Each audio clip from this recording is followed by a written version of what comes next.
जी अस्सलाम वालेकुम। हम आज का अपना लेक्चर शुरू करते हैं।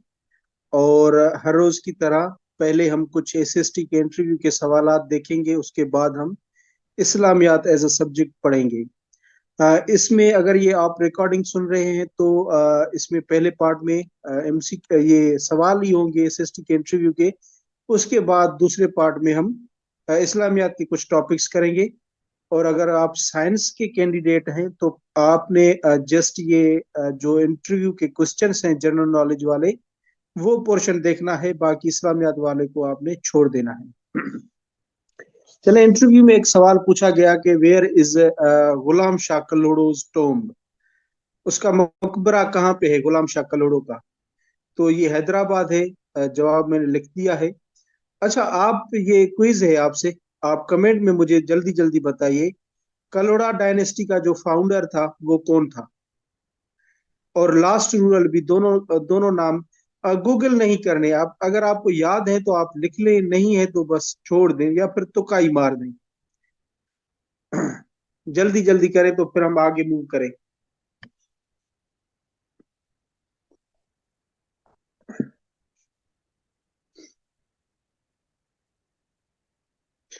अच्छा सुने, जो फाउंडर था कलोड़ो डायनेस्टी का, वो मियाँ यार मोहम्मद कलोड़ो था।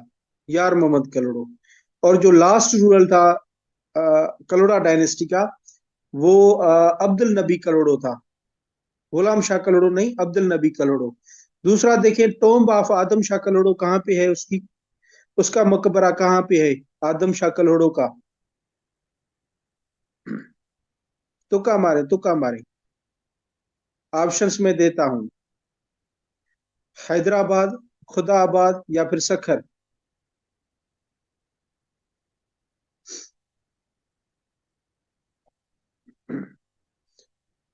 चलें ये आदम शाह कलोड़ो का मकबरा जो है वो सखर में है। आदम शाह की टकरी भी मशहूर है। सखर है, सखर है, ठीक है। उसके बाद दूसरा देखिए, who built Hyderabad and in which year. अच्छा, ये सवाल पूछा गया है इंटरव्यू में। इसको यहाँ पे ऐसे जो ना वो इजी नहीं लीजिएगा, क्योंकि ये सवाल पूछा गया है। हैदराबाद को किसने फाउंड किया? किसने दरियाफ्त किया हैदराबाद?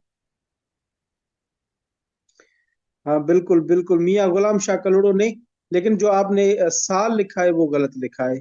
सबा, ये था 1768। 1768। 1768। उसके बाद हम आगे देखते हैं, ये साल भी हो गया। वेयर इज मजार ऑफ यार मोहम्मद कलोड़ो। यार मोहम्मद कलोड़ो का मकबरा, मजार कहाँ पे है?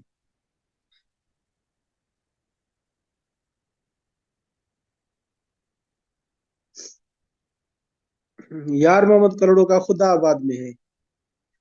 खुदाबाद जो कि दादू में आता है। हाँ बिल्कुल। Who constructed Khudabad Jama Masjid. खुदाबाद में एक तारीखी जो मस्जिद है, वो किसने जो है ना उसकी कंस्ट्रक्शन की थी, करवाई थी? खुदाबाद मॉस्क।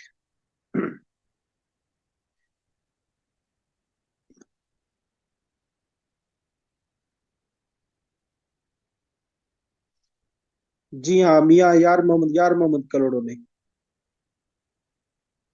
ठीक है, यार मोहम्मद कलोड़ो ने। और खुदाबाद जो के है 1768, जब हैदराबाद दरियाफ्त हुआ, उससे पहले कलोड़ा पीरियड का जो कैपिटल था सिटी सिंध का, वो खुदाबाद था। अब ये नीचे यही सवालों के जवाब बाद लिखे हुए हैं। कलोड़न जो पहले हुक्मरान यार मोहम्मद कलोड़ो 1768 तक सिंध का जो कैपिटल रहा। ये कर दूंगा मैं लास्ट में, अभी करूं तो फिर क्विज लेने का क्या मजा आएगा। 1768 का जो है वो सिंध की जो कैपिटल था सिंध का, 1768 तक वो खुदाबाद था। 1768 में मियाँ गुलाम शाह कलोड़ो ने हैदराबाद को डिस्कवर किया और उसको फिर कैपिटल बनाया सिंध का। हैदराबाद का पुराना नाम क्या था हैदराबाद का पुराना नाम?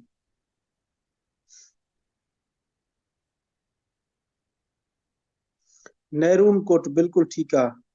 कलोड़ों का लास्ट जो रूरल था वो अब्दुल नबी कलोड़ो था। दो दो सुमरो जो मुकबरो रूपा माड़ी बदीन में आए। चले अब आप, ओए होए, ये थी ना, ये आप स्लाइड ले लें, इसकी स्क्रीनशॉट ले लें। अब ये देखें, ये कुछ पीरियड्स हैं। अब देखिएगा, गौर से देखिएगा। अभी कुछ दिन पहले एक कैंडिडेट से पूछा गया कि सुमरा दौर से पहले, सुमरा पीरियड से पहले सिंध पे किसका पीरियड चल रहा था? सुमरा पीरियड, ये सुमरा पीरियड के पहले या फिर अरब के बाद, इस तरह का सवाल था। तो अगर पूछें सुमरा पीरियड के, गजनवी दौर, ये आप देखिए, ये सामने लिखा हुआ है, ये गजनवी पीरियड था, सुमरा पीरियड के पहले। गजनवियों के से पहले अरब थे। ठीक है, अरब थे, ठीक है। सुमरा, सुमरा के बाद सम्मा, सम्मा के बाद आते हैं अरगोन और तुर्खान।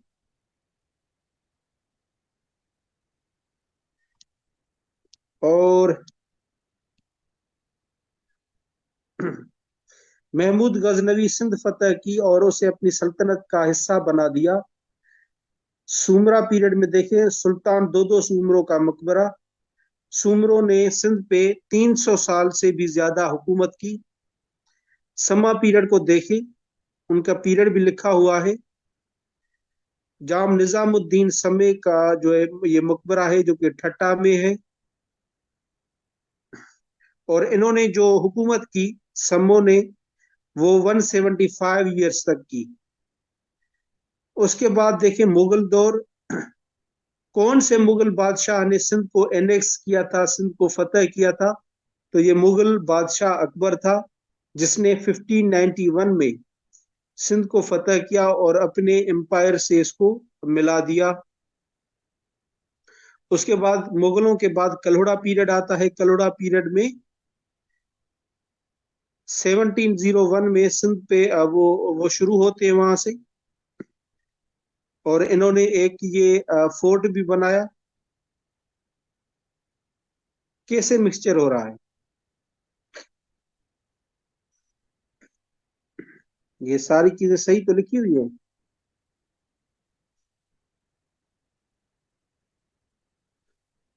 ये रहा, आपने पीरियड्स जस्ट वो आपने रिमेम्बर करने हैं कि इनका सीरीज जो है, गजनवी, गजनवियों के बाद सुमरा, सुमरा के बाद सम्मा। हाँ, चलें, ये आगे भी आएंगे, आगे भी आएंगे। जब मैं सिंधी पढ़ाऊंगा तो सिंधी में इन दौर को, इन पीरियड्स को हम पढ़ेंगे, डिटेल में पढ़ेंगे। तो अभी तक आप इतना समझ लीजिए कि कलोड़, मुगल के बाद कलोड़े आए, कलोड़ों के बाद टालपुर आए, और टालपुरों के बाद जो है वो आए थे अंग्रेज, ब्रिटिश वाले, 1843 में। आगे चलते हैं। ये सेम चीज, हु डिस्कवर्ड हैदराबाद? मियां गुलाम शाह कलोड़ो इन 1768, ये भी सवाल पूछा गया। अब देखिए, ये सवाल पूछा गया, arrange in sequence the following dynasties. नीचे वाली जो डायनेस्टीज है उनको सीक्वेंस में जो है ना अरेंज करें। तो पहले आएगी सुमरा, पहले आएंगे, ये फर्स्ट नंबर पे। उस पे सम्मा सेकंड पे। उनके बाद कलोड़ा पीरियड था। अगर ये तीनों का हम ऑर्डर बनाए तो, वैसे तो सम्मा के बाद और भी हैं, लेकिन आप ये देखें Kalhoro, Soomra. Some questions from Israel Palestine issue. ये आज हम इसराइल पैलेस्टाइन इशू को भी ब्रीफली देखेंगे।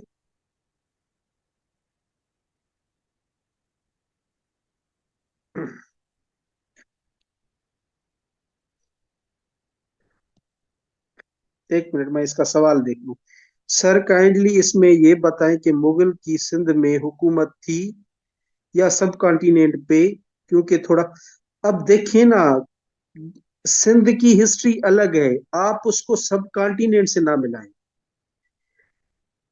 आप उसको सब कॉन्टिनेंट पे ना मिलाएं।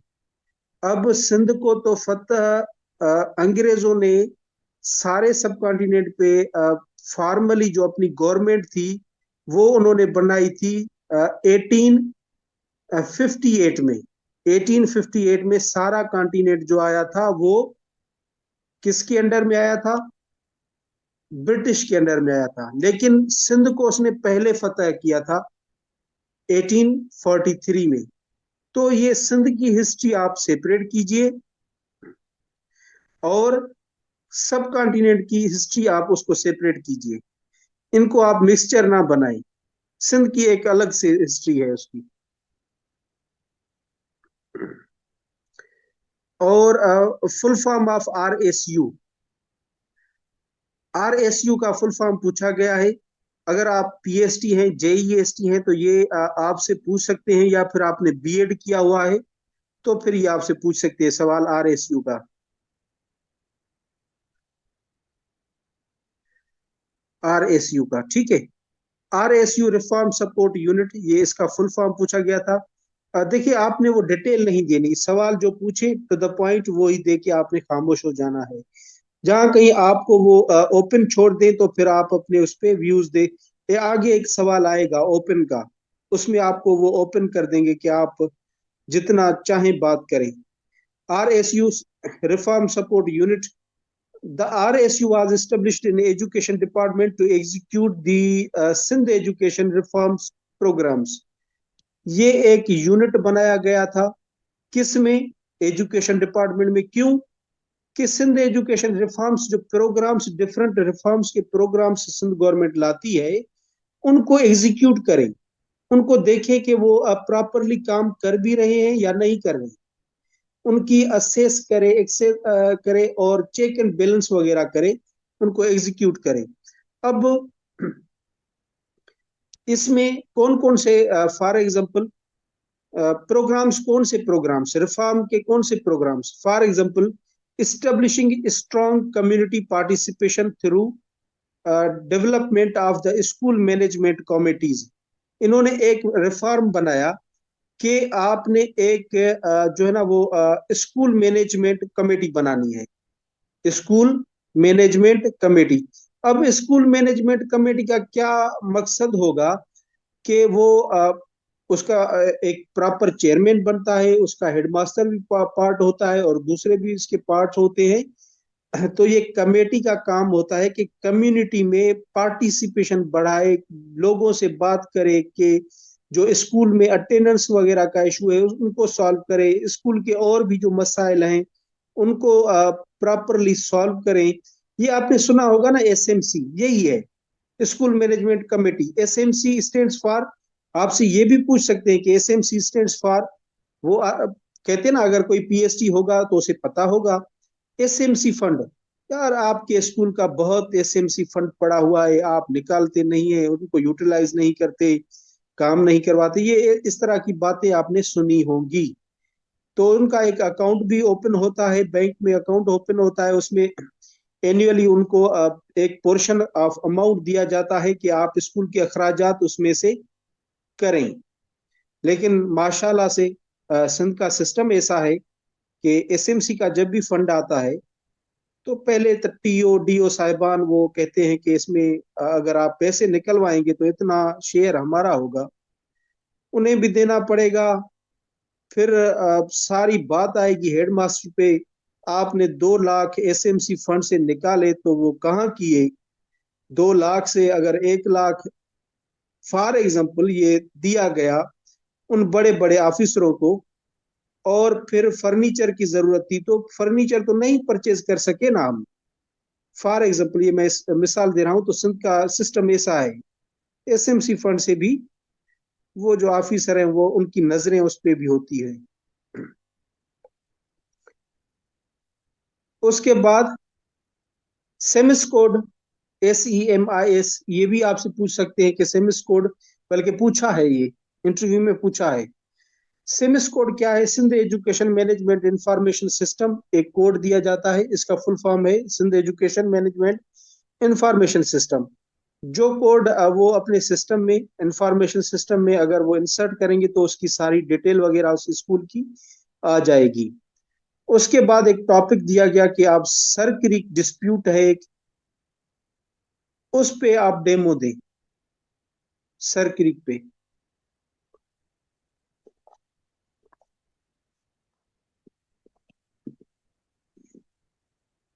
अब देखिए, मैंने सर क्रीक के डिस्प्यूट पे मैंने जो ये नोट्स बनाए हैं इस हिसाब से बनाए हैं ताकि आपके डेमो के हिसाब से ही बने हुए हों। अब क्या क्या आपने देखे, एक रीजन है, एक टेरिटरी है, उस पे डिस्प्यूट है, इंडिया कहता है कि ये हमारी है, पाकिस्तान कहता है कि ये हमारी है। अब अगर आप इस पे डेमो देंगे तो आप क्या कहेंगे? पहले तो इंट्रोडक्शन करवाएंगे कि सर क्रीक है क्या, उस पे किसका डिस्प्यूट है, पाकिस्तान और इंडिया का है या फिर पाकिस्तान और अफगानिस्तान का है। उसके बाद आप उसकी हिस्टोरी भी बताएंगे, हिस्ट्री बताएंगे उसकी कि इसकी डिस्प्यूट की हिस्ट्री क्या है, सरकरी की हिस्ट्री क्या है, ये क्यों लड़ रहे थे। उसके बाद आप क्या बताएंगे कि पाकिस्तान अगर कह रहा है कि ये मेरा हिस्सा है, तो कौन से उसके पास सबूत है, कौन से लॉज को वो सपोर्ट करता है अपने इस क्लेम को, सपोर्टिंग आर्ग्यूमेंट्स कौन से हैं।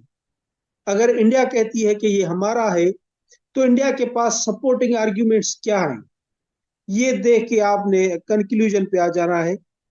बस सिंपली यही चीजें हैं इसमें। अब देखते हैं हम सरकरी को।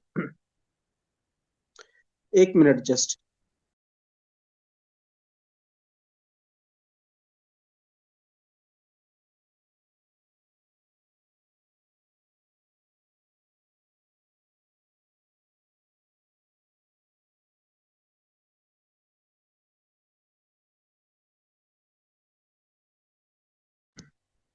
अच्छा देखिए, इंट्रोडक्शन में, इंट्रोडक्शन, सरकरी dispute between India and Pakistan is a long standing border dispute with origins in pre independence.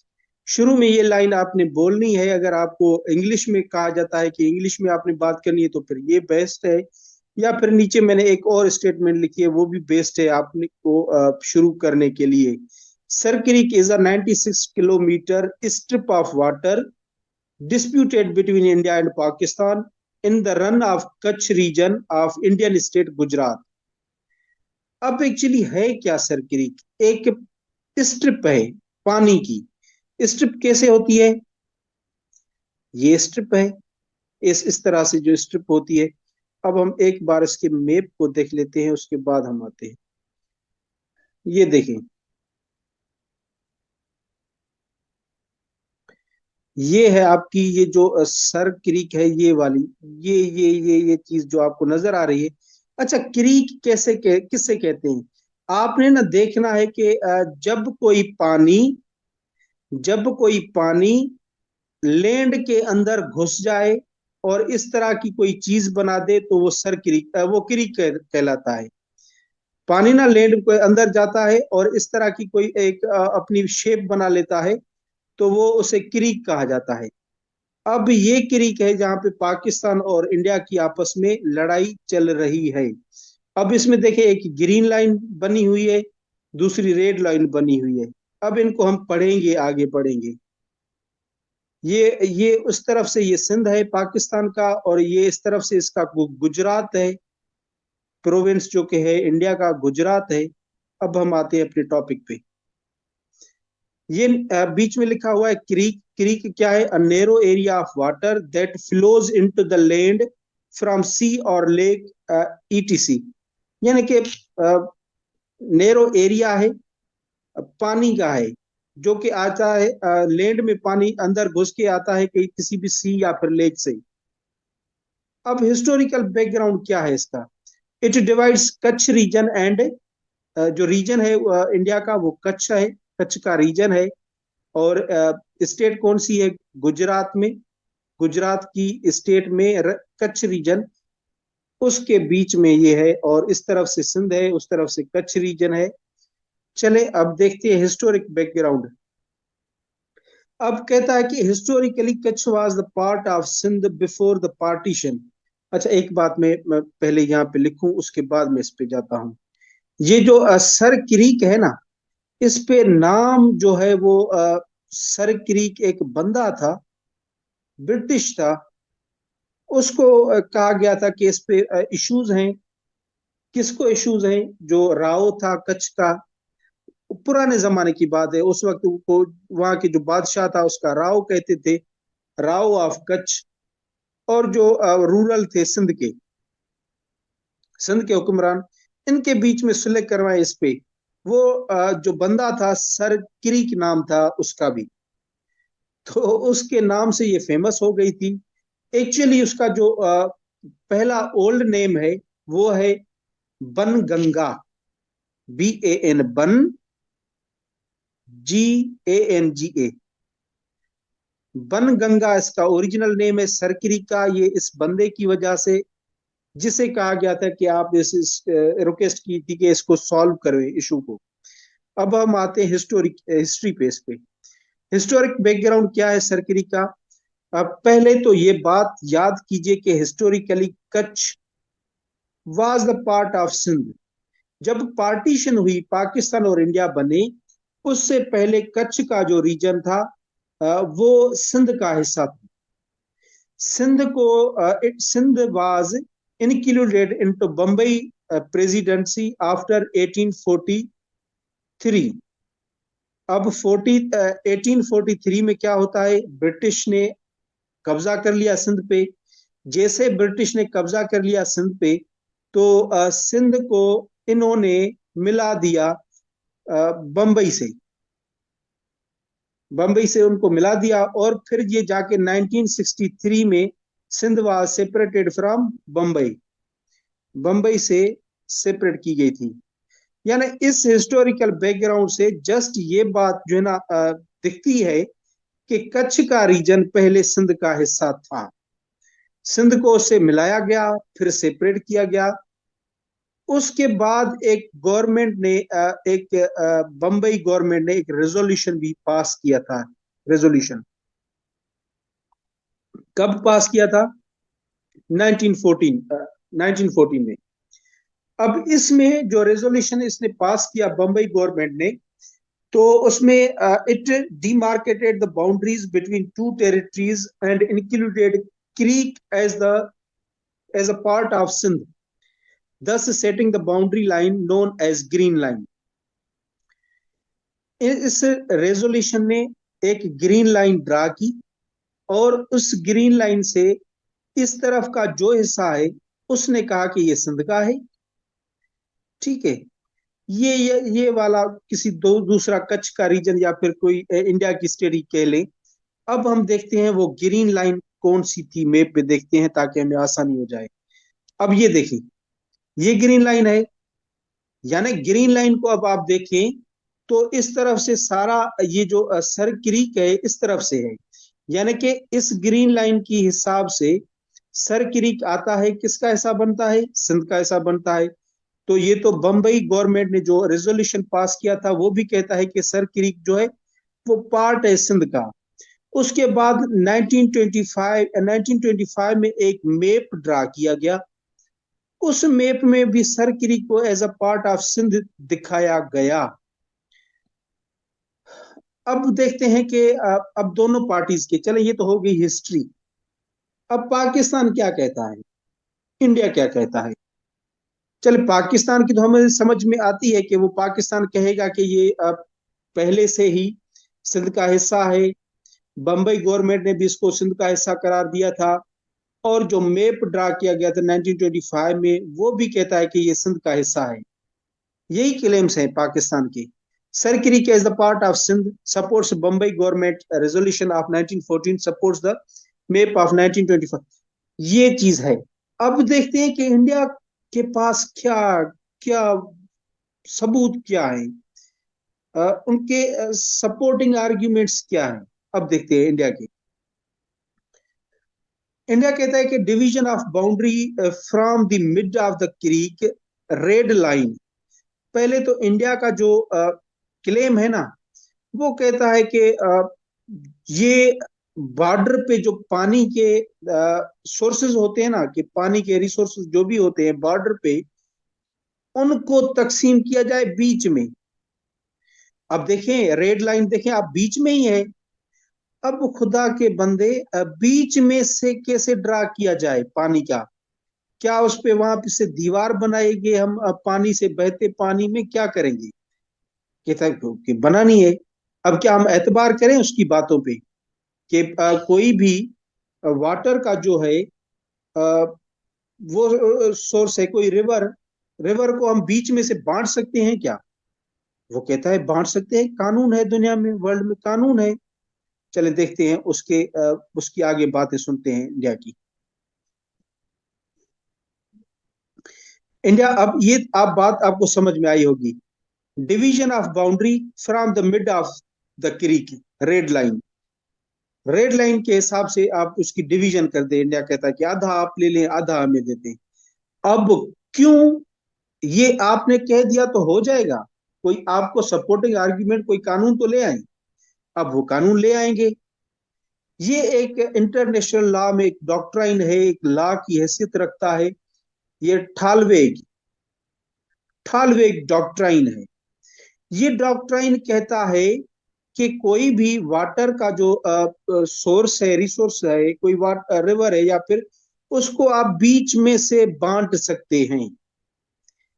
Supported by thalweg doctrine which that the river boundaries between two states may be divided by the mid channel। ये बात समझ में आ गई? International जो law है, कानून है, वो भी तो कह रहा है कि आप बांट सकते हैं बीच में से। अब देखिए आगे वाली point, by the mid channel if the water body is navigable.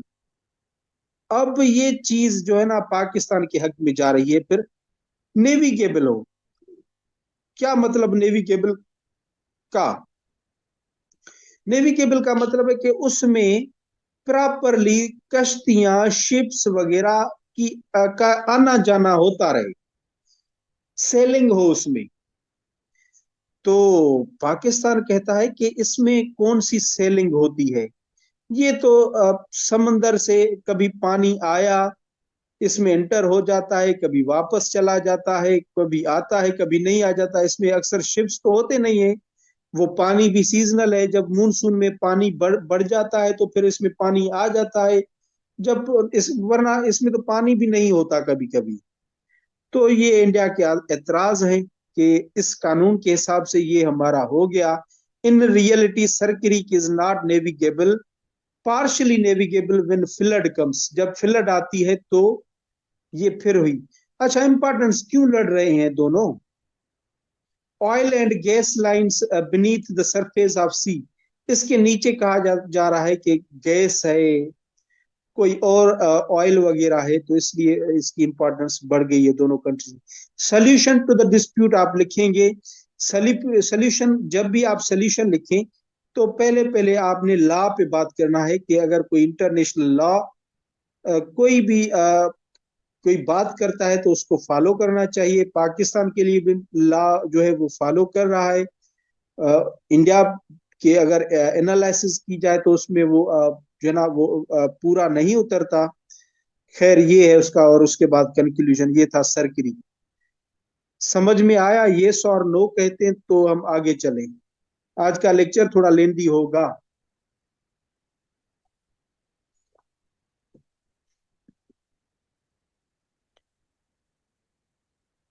सो गए क्या? सारे सो गए हैं क्या? लिख दें कोई, यस लिख दें।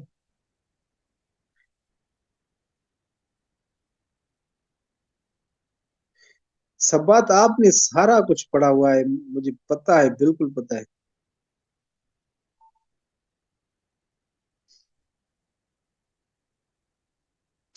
ओके, हम अब आगे चलते हैं।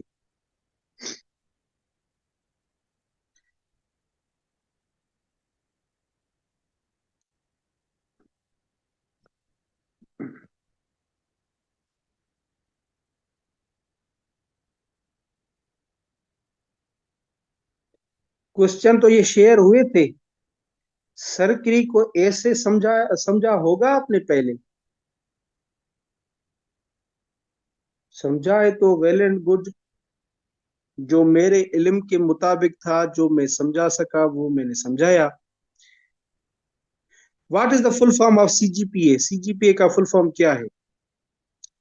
सीजीपीए का फुल फॉर्म मोस्टली हर एक कैंडिडेट से पूछते हैं, वो cumulative cumulative grade point average है। कम्युलेटिव ग्रेड पॉइंट एवरेज है। अगर जीपीए का आपसे पूछते हैं तो फिर आपने सी निकाल देना है, ग्रेड पॉइंट एवरेज। सीजीपीए क्या है, जीपीए क्या है, उसको थोड़ा बहुत देख लेते हैं। अगर अगर आपसे पूछेंगे फुल फॉर्म क्या है, तो आपने जस्ट ये कहना है कि it's full form is cumulative grade point average.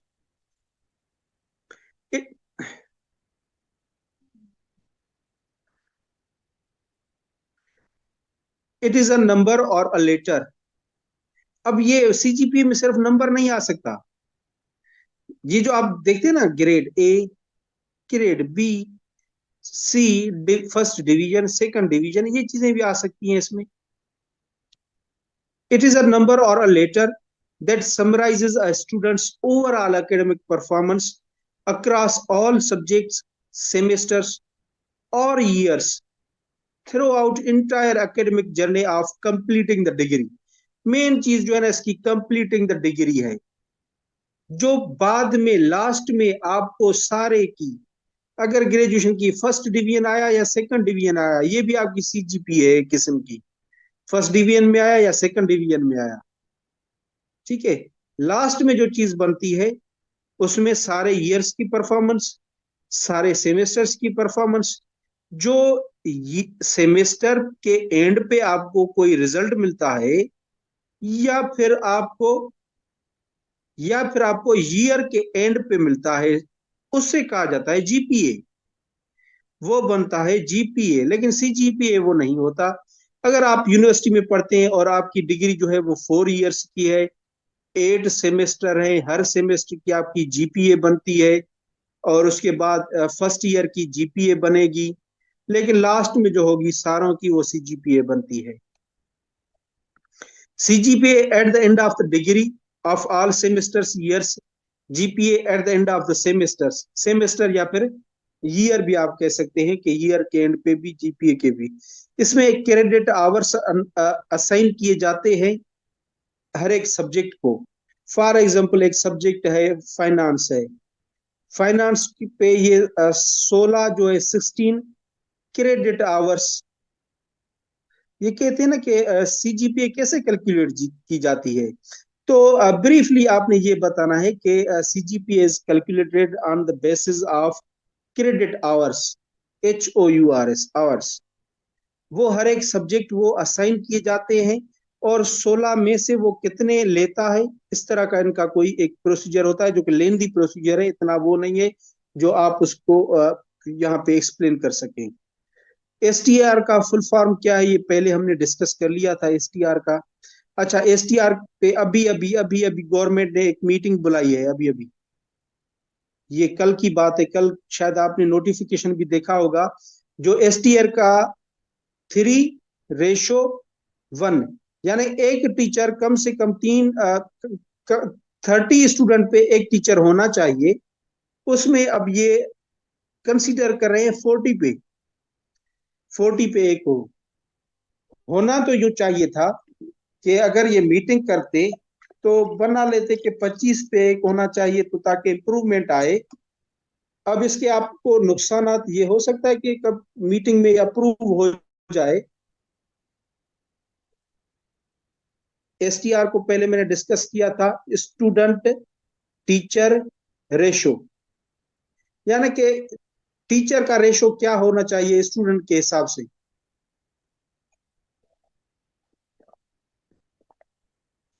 अब 40 से अगर हाँ, अगर 40 बन जाते हैं तो फिर इंटरेक्शन कम हो जाएगी क्लास में, टीचर पे बर्डन हो जाएगा, और इतने आउटपुट रिजल्ट्स नहीं मिलेंगे जितने होने चाहिए।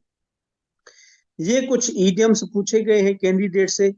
क्रोकोडाइल्स टीयर्स, टीयर्स और expressing sorrow that are insincere, झूठे फरेब के आंसू, जो दिखावे के हों, beat about the bush, discussing a matter without coming to the point, इधर उधर की बातें मारना, मतलब की बात ना करना, ये बीट अबाउट द बुश है। रीड बिटवीन द लाइन, यानी कि उसमें छुपा हुआ जो मतलब है उसे डिस्कवर करें, उसको समझें। Discover a meaning that is implied rather than explicitly stated. कितना टाइम हो गया है? चलिए 2 घंटे तो आज लेंगे। When did British capture India? India को कब ब्रिटिश ने कैप्चर किया? अब देखें, इसमें फॉर्मली जब गवर्नमेंट ने ब्रिटिश ने जब गवर्नमेंट बनाई तो वो ईयर आपने इंक्लूड करना है, 1858। 1857 में आजादी की जंग लगी, वार ऑफ इंडिपेंडेंस, ब्रिटिश ने उस पर विक्ट्री हासिल की, और प्रॉपर जो गवर्नमेंट फॉर्म हुई यहाँ पे, वो हुई 1858 में। ब्रिटिश ईस्ट इंडिया कंपनी जो कि इंडिया में आई थी, वो 1608 में आई, और सूरत में पहली पहली उन्होंने इंडस्ट्री लगाई थी, फर्स्ट इंडस्ट्री जो उन्होंने की थी।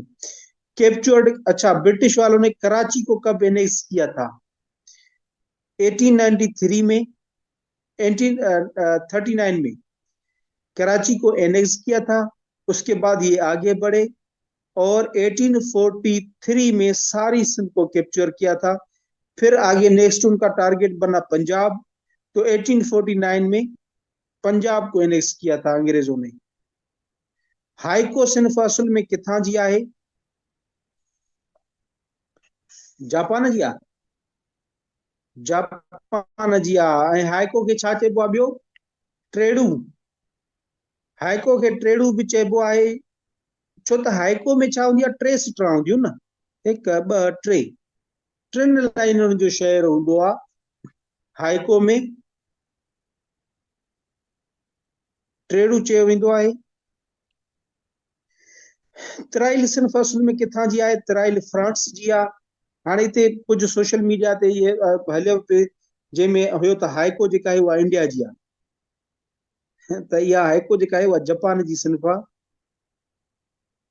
आवाज दूसरों को आ रही है, किसी भी एक को आ रही है तो फिर तो सही है, अगर सारों को नहीं आ रही आवाज तो फिर मेरे यहाँ कोई मसला है। आ रही है, ठीक है। तराइल जो है फ्रांस की है। अच्छा, उन खां पोइ पुछो वियो त हाइको जो पहिरियों शाइर केरु हो सिंधी में? हाइको जो जेको पहिरियों शाइर हो उहो नारायण श्याम हुयो, नारायण श्याम। ठीकु आहे। हाणे हाइको जेको आहे, आंदो त जेको आहे पहिरियां पहिरियां जेका मुतारिफ़ करायो हिते, उहो नारायण श्याम हुयो। लेकिन हिन खां पोइ ॿ शाइर अहिड़ा आया, उन्हनि हिन हाइको खे माना चोट ते पहुचायो, यानी कि उन ते उरूज ते पहुचायो। उन में हिकिड़ो नालो शेख अयाज़ जो आहे, शेख अयाज़, ऐं ॿियो नालो आहे तनवीर अब्बासी जो। तनवीर अब्बासी ऐं शेख अयाज़ जेको आहे हाइको ते खे औज ते पहुचायो। शेख अयाज़ त हिकिड़ो किताब मुकमिल सॼो किताब ई हाइको ते लिखियो, यानी जेका बि शाइरी आहे हुनजी उहा हाइको में आहे। उन किताब जो नालो पन छण पुॼाणा आहे, पन छण पुॼाणा। ऐं अच्छा, तराइल, तराइल में घणियूं सिटूं हूंदियूं आहिनि? घणियूं सिटूं हूंदियूं तराइल में? 8। घणियूं? 8 सिटूं हूंदियूं आहिनि। ऐं वरी तराइल खे जेकॾहिं असां अञा वसफ़ पढ़ूंसीं त तराइल जी वसफ़ थींदी उहो शहर जंहिंमें, उहो शहर जंहिंमें साॻी सिट 3 भेरा अचे, यानी कि हिकिड़ी सिट हूंदी आहे उहा 8 सिटनि मां 3 दफ़ा सिट त उहा फिरंदी रहंदी आहे, इहो तराइल आहे। अॻिते था हलूं। हाणे हे जेको सुवाल आहे, हिन में तव्हांखे माना ओपन छॾे ॾिनो अथई, तव्हांखे जेतिरो वणे ॻाल्हायो। What do you know about Balfour Declaration? हिकिड़ो मिनट।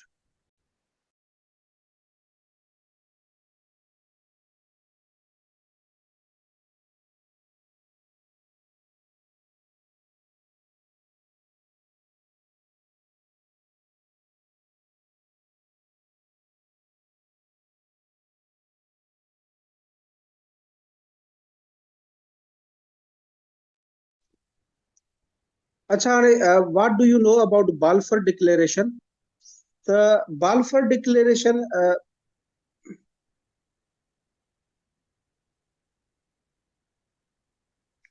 हाँ, वो बेच 1 में समझाया था, अब बेच 2 में समझाऊंगा।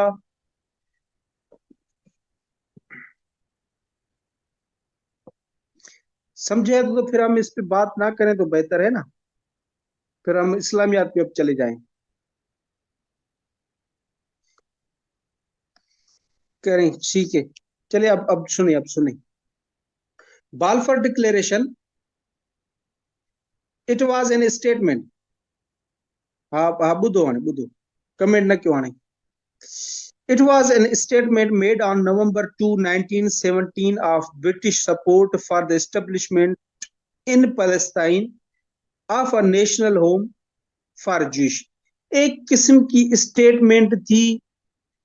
क्या था उस स्टेटमेंट में? कोई दावतनामा था कि हमारी एक वेडिंग जो है वो शादी की सेरेमनी है, आप आ जाए, आपको दावत है, अच्छा अच्छा खाना होगा। नहीं, ये इस किस्म की स्टेटमेंट नहीं थी।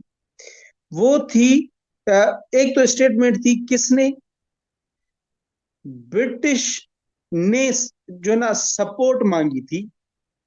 स्टेटमेंट में ब्रिटिश ने सपोर्ट मांगी थी। किस लिए सपोर्ट मांगी थी? इस्टेब्लिशमेंट इन पैलेस्टाइन, पैलेस्टाइन में बनाना, of a national home for Jewish people, यहूदियों के लिए एक होमलैंड, एक स्टेट या फिर एक मुल्क बनाने के लिए। अब कहां पे बनाना है? फलस्तीन में बनाना है। क्या बनाना है? एक मुल्क बनाना है, एक स्टेट बनाना है। किस लिए? यहूदियों के लिए। अब उसके लिए क्या चाहिए? सपोर्ट चाहिए। ये स्टेटमेंट दे रहा है, ब्रिटिश वाले दे रहे हैं। सपोर्ट किस से लेंगे, ये बात है। अब देखते हैं वो किससे सपोर्ट लेते हैं। एक्चुअली अगर हम हिस्ट्री में जाएं तो हमें पता चलेगा कि जो बाल्फर डिक्लेरेशन था, ये एक्चुअली एक लेटर था। इस लेटर को किसने लिखा था? ये बंदा था, सेक्रेटरी था, ब्रिटिश का फॉरेन सेक्रेटरी था, जिसका नाम था आर्थर बाल्फर। आर्थर बाल्फर ने एक खत लिखा था। किसको खत लिखा था? मुझे खत लिखा था, मुझे नहीं, इसको लिखा था, Lord Walter Rothschild. Lord Walter Rothschild. अब जब आप किसी को खत लिखते हैं तो डेफिनेटली वो पर्सनैलिटी भी तो बड़ी होगी ना। आप उससे सपोर्ट भी ले रहे हैं, तो सपोर्ट भी तो वही करेगा ना जो उसके हाथ में होगा।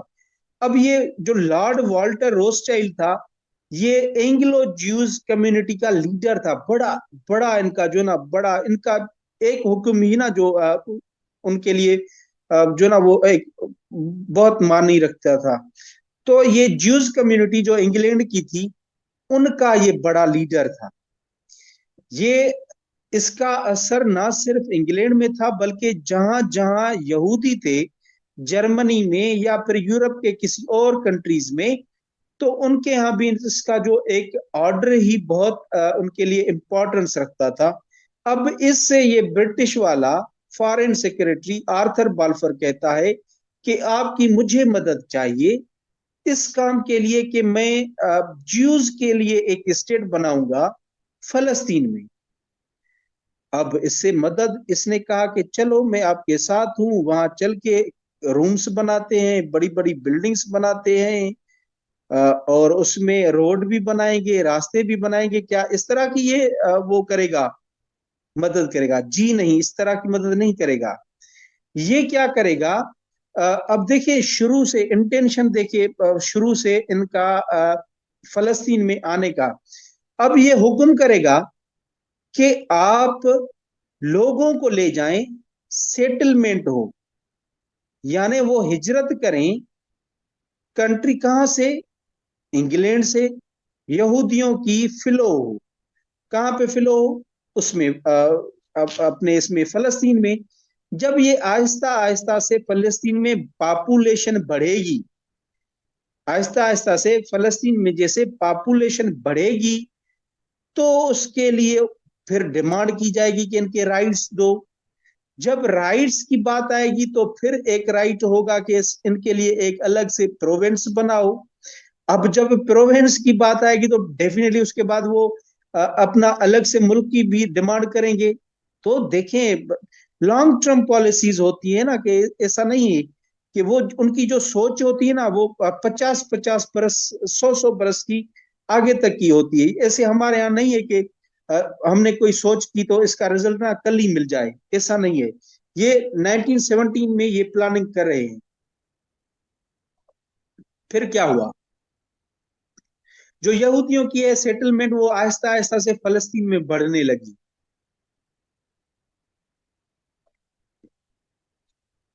अब देखें, वर्ल्ड वार 1 होती है 1914 से लेकर 18 तक, ये वर्ल्ड वार 1 लगी। वर्ल्ड वार 1 में आ, साथ दिया था किसने?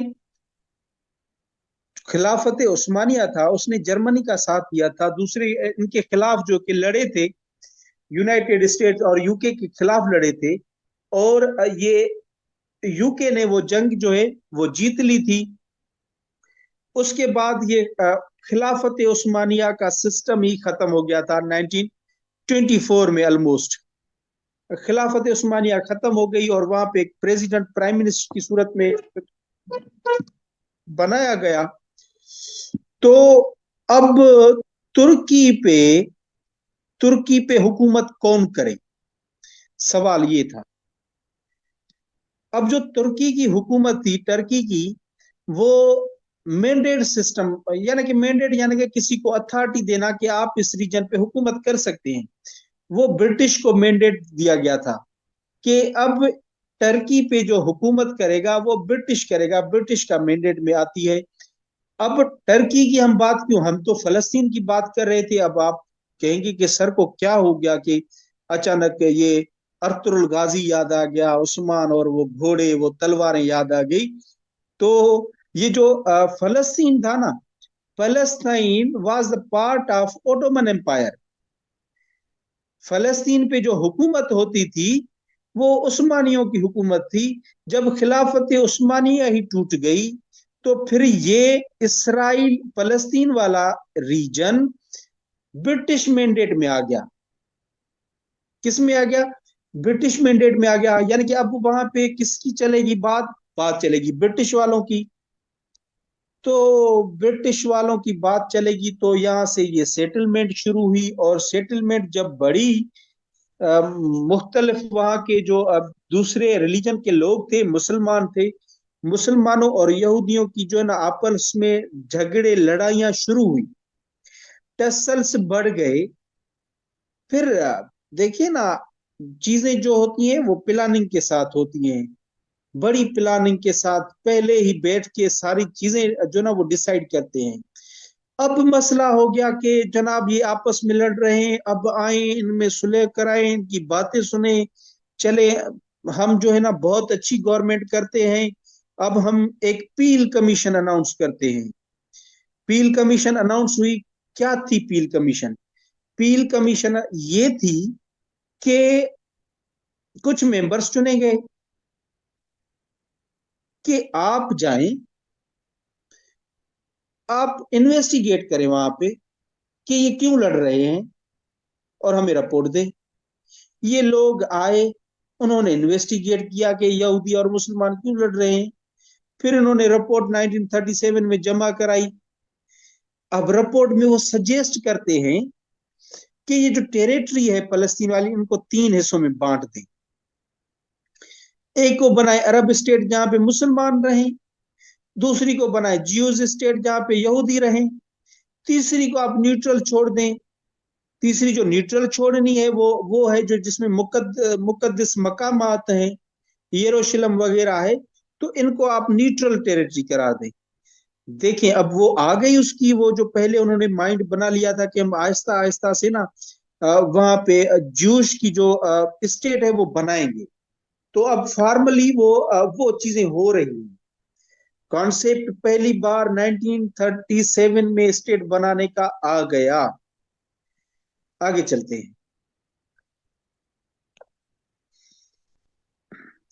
उसके बाद होती है वर्ल्ड वॉर 2। वर्ल्ड वॉर 2 1945 में खत्म होती है। और वर्ल्ड वॉर 2 में हिटलर साहब की तो आपने बातें सुनी है।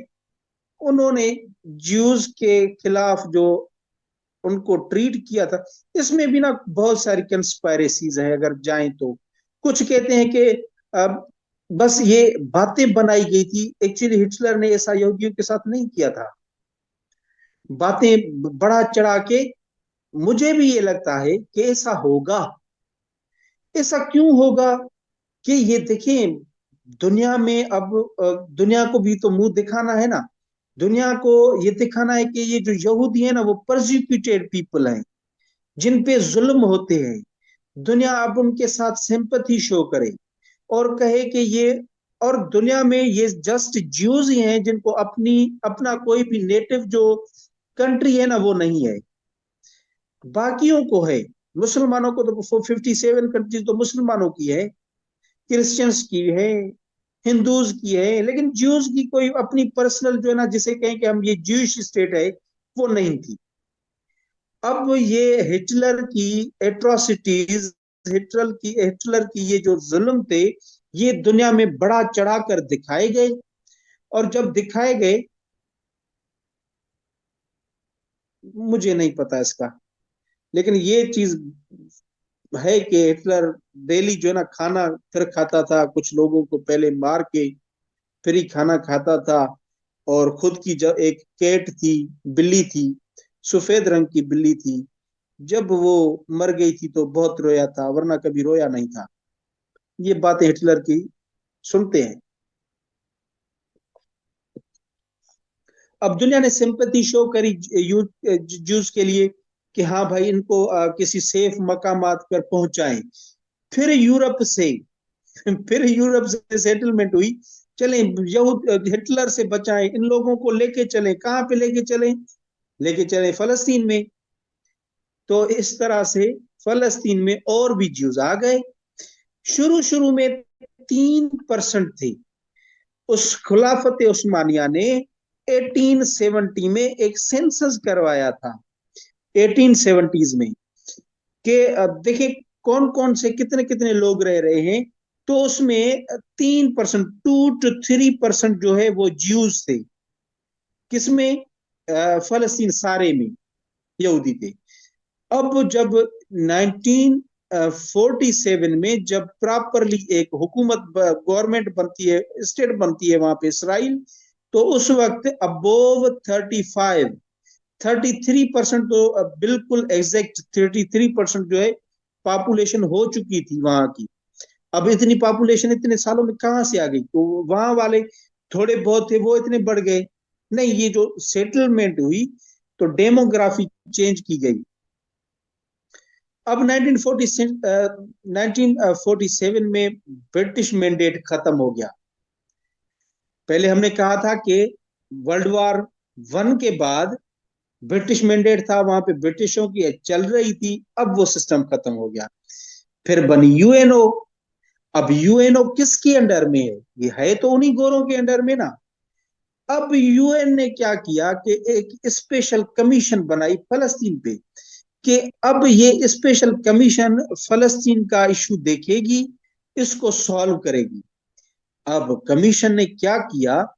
ये इस कमीशन में, इस कमेटी में 11 कंट्रीज थे, 11 कंट्रीज थे, जिनमें से 7 कंट्रीज ने राजी हुए, 7 कंट्रीज राजी हुई कि फलस्तीन को 2 पार्ट्स में बांटा जाए और एक इकोनॉमिक जोन, यानी 3 पार्ट्स उसके बनाए जाएं, उसमें एक इकोनॉमिक जोन हो, बाकी दो। अब पता है उन्होंने कैसे डिवीजन की? ये आप देख लें। ये यूएनओ की है, यूएनओ की डिवीजन है यूएनओ की। 57% जो लैंड है, आप वो दे दे इसराइल को।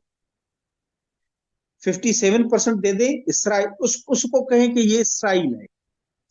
43% दे दे मुसलमानों को, यानी कि मुस्लिम स्टेट, वो ज्यूज। देखें भाई, पहले इतने नहीं थे, अब 57% लैंड उसको दी गई। 43। बाकी जो लैंड बची उसको स्पेशल इकोनॉमिक जोन्स बनाए। उसके बाद बहुत सारे कंट्रीज उठे और लड़ाइयां शुरू की। किसके खिलाफ? यहूदियों के खिलाफ। लड़ाइयों में हुआ यूं कि इसको सपोर्ट थी, इसराइल को किसकी सपोर्ट थी? इसकी यूएसए की और यूनाइटेड किंगडम की भी। तो इनकी सपोर्ट की वजह से फॉर एग्जाम्पल अगर लड़ने आया सीरिया, तो सीरिया ने जो फलस्तीन को बचाया जो ही, लेकिन कुछ सीरिया के अपने इलाके उन्होंने अपने अंडर में कर लिए इसराइल ने। इन्होंने कहा कि हम ये क्या हुआ, हम तो लड़ गए थे कि इनको भगाए यहां से। इन्होंने कहा हमारे रीजन्स पे जो है ना वो कब्जा कर लिया है। फिर आहिस्ता आहिस्ता से चले भाई, आपसे हम करते हैं सुलह, आप हमारे इलाके वापस दे दें, आप जाने आपका काम जाने, ये इसराइल जाने फलस्तीन जाने, हमारा क्या। ये आहिस्ता आहिस्ता से अरब ममालिक जो है वो आहिस्ता आहिस्ता से वहां से निकल दी गई। उनकी सेटलमेंट एक दूसरे से होती रही। अब देखें सारा अरब जो है इंक्लूडिंग के ऐसे किंगडम ऑफ सऊदी अरेबिया, सारों के इनके साथ अच्छे ट्रेड ताल्लुकात हैं इसके इसराइल के साथ। ऑलमोस्ट सारे कंट्रीज अब यूएई वगैरह इन्होंने तो रिकॉग्नाइज कर दिया है इसको। यानी कि अब सारे जो मुसलमान कंट्रीज हैं, ये जो मुसलमानों के रिप्रेजेंटेटिव हैं अरब कंट्रीज, उन्होंने उनके साथ कोई जंग वगैरह नहीं की, उनके साथ वो अच्छे टर्म्स पे हैं। फकत एक या दो कंट्रीज हैं जो कि इनसे लड़ती आ रही है, वो है एक ईरान है, वहां से लबनान है, लबनान में भी कुछ है ये जो है ये हसन नसरुल्लाह वाले, उनकी तंजीम, तो वो लड़ते आ रहे हैं अभी तक। उसके बाद पीएलओ बनी, पैलेस्टाइन लिबरेशन ऑर्गेनाइजेशन, 1964 में। 1965 में 6 डे वार हुई। 1987 में हमास, अहमद यासीन ने हमास बनाई। और 1993 में ओस्लो अकार्ड्स हुए। अब देखें, अब जो आज की बात करते हैं हम, अब आप आते हैं आज की बात पे।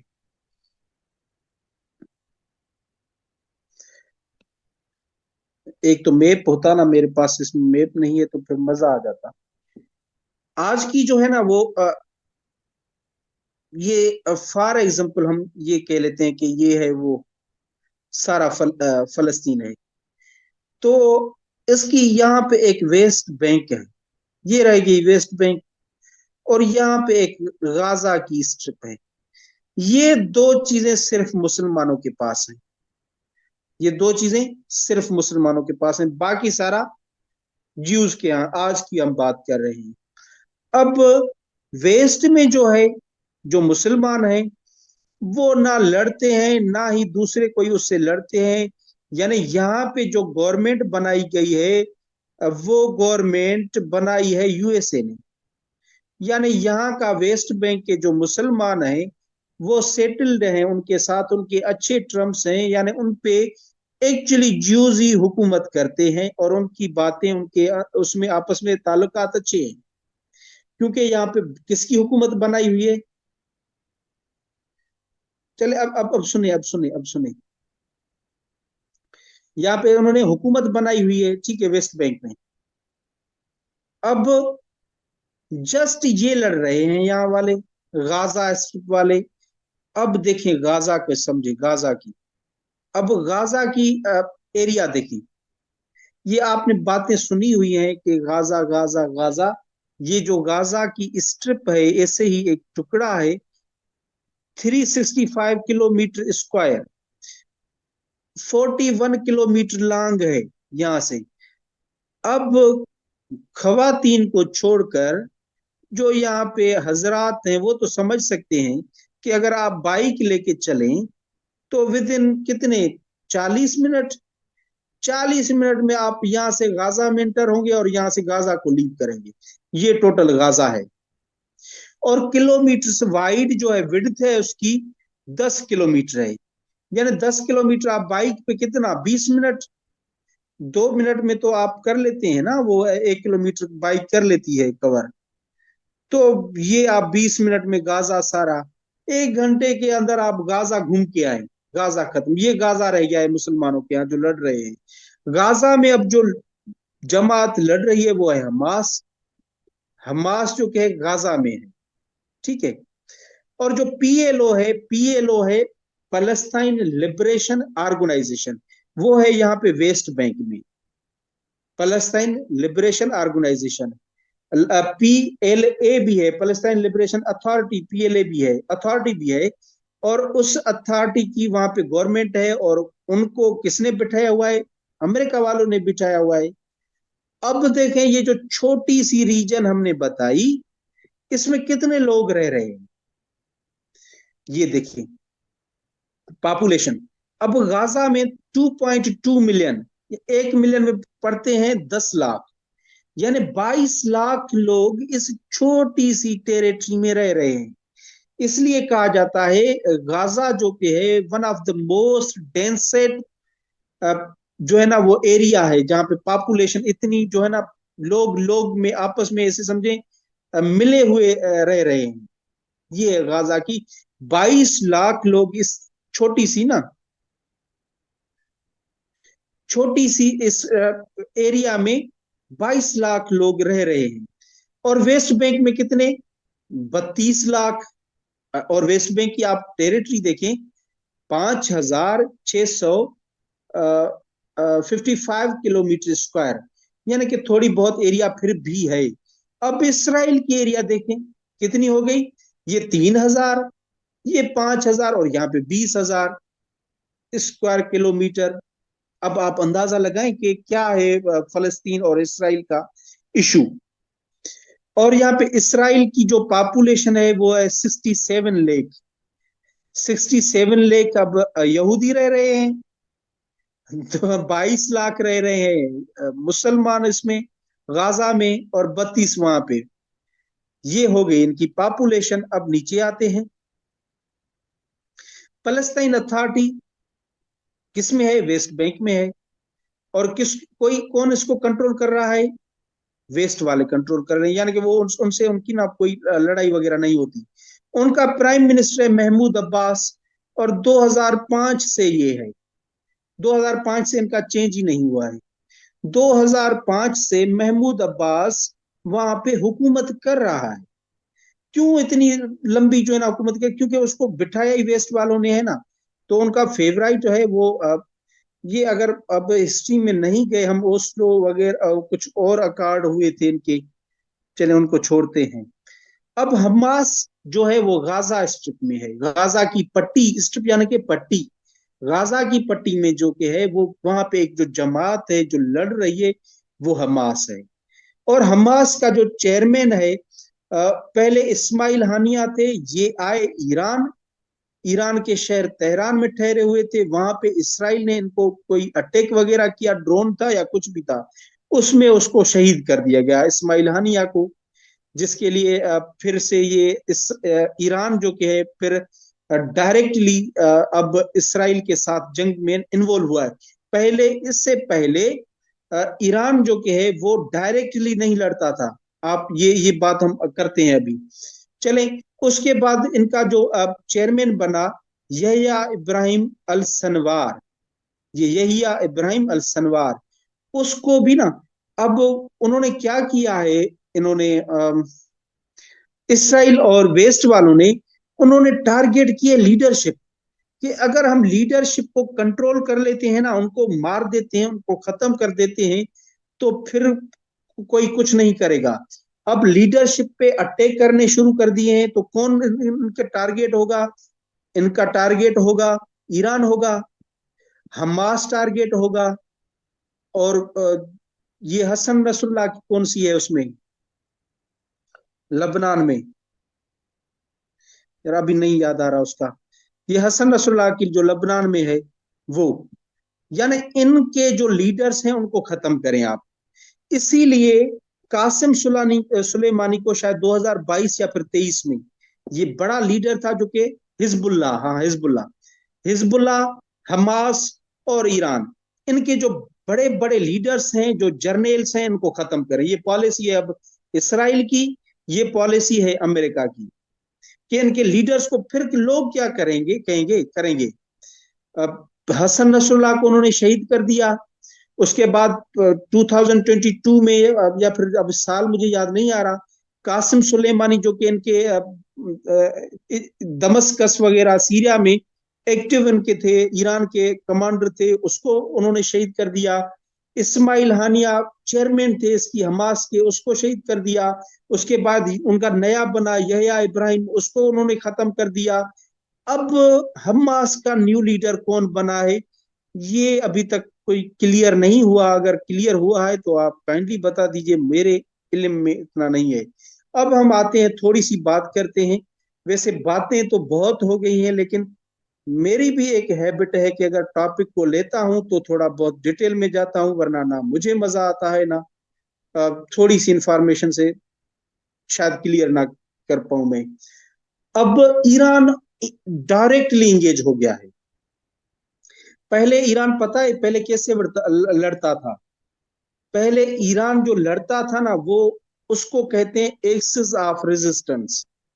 AXIS, एक्सिस ऑफ रेजिस्टेंस, यानी कि उनकी एक किस्म की एक्सिस, प्रोक्सी वार सी कर लें। लेकिन आप ईरान के लिए प्रोक्सी वार यूज करेंगे ना तो वर्ड वो एक्यूरेट नहीं होगा, क्योंकि axis of resistance accurate word है, स्पेशली यूज ही ईरान के लिए होता है। एक्सिस ऑफ रेजिस्टेंस के थ्रू ही ईरान जो है ना पहले लड़ता आया है, किससे? इसराइल से। कैसे? अब उन्होंने वो सपोर्ट करते थे हमास को। एक्सिस ऑफ रेजिस्टेंस देखिए, हमास के थ्रू लड़ते थे इसराइल से गाजा में, ठीक है। और हिजबुल्ला, हिजबुल्ला के थ्रू लबनान से वो हिजबुल्ला को सपोर्ट करते थे। यानी कि ये हमास हिजबुल्ला ये एक ही चीज है, ईरान के इनको सपोर्ट है इनको। हिजबुल्ला के थ्रू वो लड़ते थे इनसे, इसराइलियों से। और यमन में हौसी, होथी जो हैं, होथी शियाज जो हैं यमन के, उनके थ्रू यमन से लड़ते हैं। और इनके जैसी फोर्सेस सीरिया से। अब देखें ना, ये एक्सेस ऑफ रेजिस्टेंस ईरान की हो गई। इनके थ्रू ईरान ने डायरेक्टली इंगेजमेंट नहीं की थी। अगर कोई बात होती थी तो वो स्टेटमेंट देते थे कि ये तो हमास कर रहा है, हम कहाँ कर रहे हैं। ये तो हिजबुल्लाह कर रहा है, हम कहाँ कर रहे हैं। ये तो ओसीज कर रहे हैं। लेकिन एक्सेस ऑफ रेजिस्टेंस। लेकिन उसके बाद कुछ ऐसे वाकयात हुए कि ईरान खुद इंगेज हो गया डायरेक्ट। आपने खबरों में भी सुना होगा कि ईरान ने 300 से ज्यादा, 500 से ज्यादा जो है ना वो ड्रोन अटैक्स उन पे इशू कर दिए अपने मुल्क से। तो क्या बात हुई कि उसके बाद ईरान डायरेक्ट इंगेजमेंट में इंगेज हो गया है। उसके बाद एक चीज और मैं बता दूं, इसराइल का एयर डिफेंस सिस्टम। इसराइल का दुनिया में पावरफुल जो एयर डिफेंस सिस्टम है ना, वो इसराइल के पास है। अब एयर डिफेंस, फॉर एग्जांपल, क्या ये इसराइल है ना, इसमें जो भी ड्रोन आएगा उनके यहाँ ऐसी टेक्नोलॉजी है कि वो आप सोए रहें, आप नींद नींद करें, ऐसी मशीनरी है, ऐसी टेक्नोलॉजी है, वो खुद एक्टिवेट हो जाएगी और उनको वहां पे ऊपर ही खत्म कर देगी। कोई अटैक नहीं हो पाएगा इसराइल पे। उनके पास दो जो है ना वो डिफेंस सिस्टम है। एक है का नाम है आयरन डोम, आयरन डोम डिफेंस सिस्टम, DOME। और दूसरा है एरो 3 सिस्टम। एरो, ये एरो 3 सिस्टम इनको जर्मनी वाले ज्यादातर वो सपोर्ट करके उनको प्रोवाइड करते हैं, एरो 3 सिस्टम, ये दो। अब अप्रैल 1 अप्रैल 2024, इसमें इसराइल ने अटैक किया था ईरान के कॉन्सुलेट जो कि दमस्कस में था उस पे। उसके बाद ईरान जो है वो प्रॉपरली डायरेक्टली अटैक एंगेजमेंट की इसराइल से। और जिसे उन्होंने एक नाम भी दिया दमस्कस का, जो है ना वो रिवेंज लेने के लिए, जिसमें कासिम सुलेमानी भी उस वो तो पहले हुए थे। एक ऑपरेशन लॉन्च किया था, operation true promise, operation true promise. ये भी, वैसे अब इंटरव्यू के लिए तो इतनी बातें अहम नहीं है, लेकिन बातों में मैं भी चला गया हूं तो रुकता ही नहीं। ऑपरेशन ये था ट्रू प्रॉमिस, ये लॉन्च किया था उसने। उसके बाद 13 अप्रैल पे ईरान ने फिर 331 ड्रोन अटैक किए, लॉन्च किए उस पे इसराइल पे। और इसमें इनका जो एयर डिफेंस सिस्टम है वो नाकाम भी हो गया था, कुछ वहां पे लैंड भी हुए थे, कुछ को वहां पे खत्म कर दिया था। चले अब आगे नहीं चलते, वरना बातों में और भी हम आगे निकल जाएंगे। ये था आज का हमारा जीके वाला पोर्शन। आई होप समझ में आई होगी। आप 5 मिनट का अगर ब्रेक लेना चाहें तो लें ब्रेक, मैं रिकॉर्डिंग को यहाँ पे पास पे रखता हूँ।